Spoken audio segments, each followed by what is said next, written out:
Start. Maharashtra शासन कृषी विभाग यांच्या माध्यमातून नानाजी देशमुख कृषी संजीवनी प्रकल्पाअंतर्गत आपण आज शेती शाळा कापूस प्लस मूग या शेतीशाळेसाठी जमलेलो आहोत. तर या शेती शाळेमध्ये आपला कमीत कमी खर्चात जास्तीत जास्त उत्पादन घेण्यासाठी आपण आत्तापर्यंत 5% लिंबोळी अर्क असेल, लसूण मिरची तंबाखू अर्क असेल, दशपर्णी अर्क असेल, तर हे आपण असे प्रात्यक्षिक वेगवेगळ्या शेती शाळेच्या वर्गातून शिक्षण घेतलेले आहेत आणि ते आपण आपल्या शेती शाळेत च्या माध्यमातून आणि इतर शेतकरी आपल्याला आपण त्याचा वापर चालू केलेला आहे. पण आज मी तुम्हाला एक नवीन बाब इथे दाखवायला आणलेली आहे की त्याला आपण वेस्ट डिकम्पोजर म्हणतो. तर हे वेस्ट डिकम्पोजरचं विरजन आणलेलं आहे की जसं आपण दुधापासून दही तयार करतो हे अशा प्रकारचं हे विरजन आहे. तर हे गाझियाबाद उत्तर प्रदेश येथील शास्त्रज्ञ जे आहेत एन चंद्रा आणि त्यांचे सहकारी यांच्या माध्यमातून हे तयार झालेलं आहे. हे उत्तम बुरशीनाशक आणि कीडनाशक आहे. त्याचप्रमाणे आपण जी काही अन्न घटक प्रथम स्वरूपातले असेल, दुय्यम घटकातले असेल, सूक्ष्म द्रव्य असतील, तर जी काही खतं आपण देतो तर त्याची कार्यक्षमता वाढवण्याचं सुद्धा काम करतंय. आणि जो काही आपला पाला पाचोळा वगैरे पडलेला आहे त्याचं डिकम्पोजिशनचं सुद्धा काम हे उत्कृष्ट प्रकारे करतंय. म्हणजे असे बहुविध फायदे याचे आहेत. तर हे मी आपल्या मांडवा या गावासाठी हे विरजन म्हणून आणलेलं आहे. तर त्याचं प्रात्यक्षिक आपल्याला एक 10 लिटरच्या स्वरूपात करून दाखवत आहे.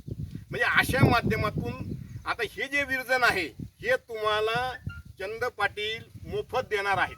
मोफत कृषी सहाय्यिका यांच्या देखत मी सांगत आहे हे तुम्हाला मोफत मिळणार आहे. कारण की हे विरजन मी मोफत आणलेलं आहे. आता आपण काय केलेलं आहे की फक्त गूळ आणलेला आहे विकत. तर ज्या शेतकऱ्यांना आपल्या शेतीमध्ये विविध पीक पद्धतीमध्ये याचा वापर करायचा आहे त्यांनी 200 लिटर पाणी घ्यायचं आणि 1, 1.5, 2 लिटर हे विरजन त्यात वेस्ट डिकम्पोजरचं टाकायचं आणि 2 किलो गुळाचा वापर करायचा आहे. किती? आणि 7 दिवस सकाळ संध्याकाळ असं त्याला हलवायचं आहे. आणि दुधाळ रंग आला की ते तयार झालेलं आहे.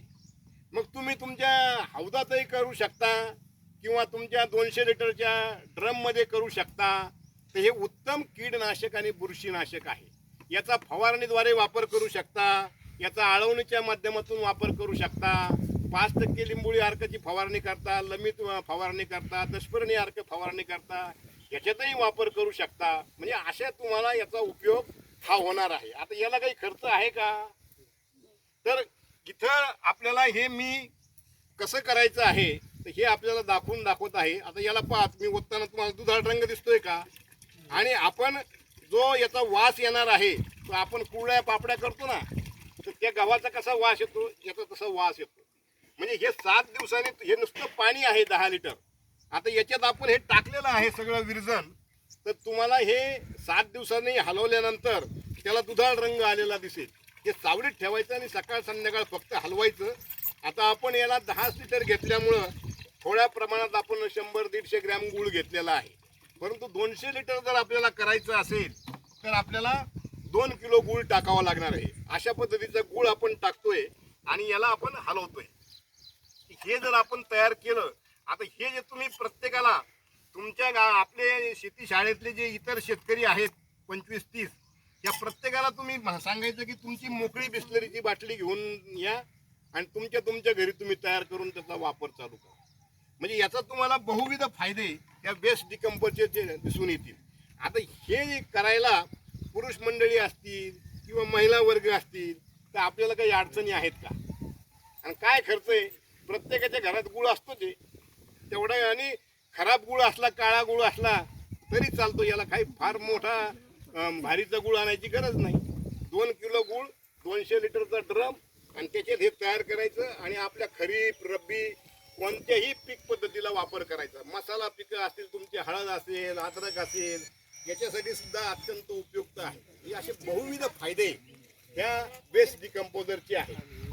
ह्या तुमच्या महिला बचत गटाच्या माध्यमातून तुम्ही 5% लिंबोळी पावडर अर्क तयार करण्यासाठी तुम्ही लिंबोळी पावडर तयार करा, तुम्ही लसूण तंबाखू मिरची अर्क तयार करा, तुम्ही 10 वनस्पतीचा दशपर्णी अर्क तयार करा आणि 1-1 लिटरचं तुम्ही नाममात्र दरामध्ये त्यांना विका.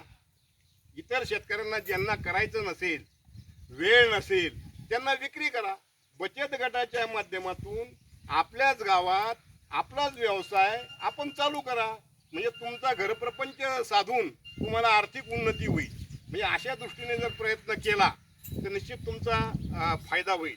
तर आजच्या या शेती शाळेच्या प्रसंगी मांडवा तालुका बदनापूर जालना जिल्हा इथे आपल्याला मार्गदर्शन करण्यासाठी आत्ताच आपण पाहिलं की महेश चौधरी यांनी मार्गदर्शन केलं, गोपाल लोहिया यांनी पिवळे चिकट सापळे याबाबत मार्गदर्शन केलं आणि ही संधी आपल्याला आपल्या गावातील वंदना गुम्मलवार कृषी सहाय्यक तालुका कृषी अधिकारी बदनापूर यांनी मेहनत घेतली आणि आता आपल्याला शेवट आपला कसा होणार आहे की प्रमुख म्हणून आपल्याला अंजना सोलवणकर जे आहेत त्यांच्या भगिनी आहेत, मैत्रीण आहेत, यांचे आपल्याला 2 शब्द ऐकायचेत आणि मग आपल्याला अशा पद्धतीचा कार्यक्रम शेती शाळा वर्गातून वेगवेगळे प्रयोग प्रत्येक वर्गात करत राहायचे आहे.